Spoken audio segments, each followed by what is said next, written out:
Sir, હું તૈયારી તો ખૂબ જ કરું છું, પણ ભણવામાં મારી એકાગ્રતા જળવાઈ રહેતી નથી. તે શેના કારણે થાય છે?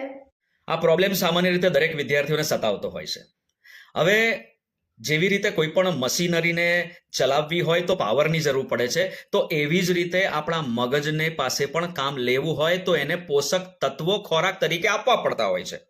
પરંતુ આપણે જો દૈનિક આહારની અંદર જ જંક ફૂડ લઈશું, જેમ કે પીઝા છે, દાબેલી છે, બર્ગર છે, કે પછી સેન્ડવિચ છે કે કોલ્ડ ડ્રિંક્સ છે, તો એ બધાથી પેટ તો ભરાશે, પણ મગજને જે પોષક તત્વો મળે છે એ એમાંથી મળતા નથી, અને એના કારણે તારા જેવો પ્રોબ્લેમ એકાગ્રતાનો બધાને સતાવતો હોય છે.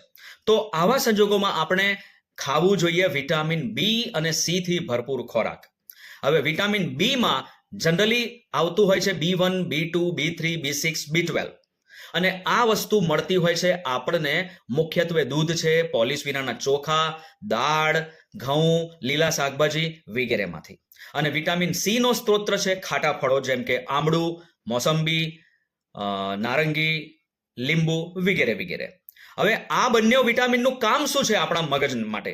તો વિટામિન બી નું કામ છે કે એ આપણી યાદશક્તિ વિકસાવે છે, એકાગ્રતા જાળવવામાં મદદ કરે છે, અને મગજના કોષોને પણ એ જાળવી રાખવામાં મદદરૂપ થાય છે.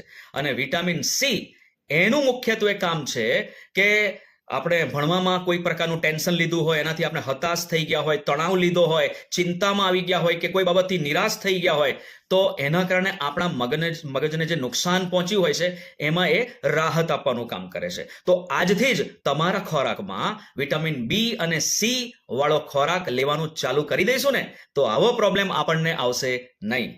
Good bye.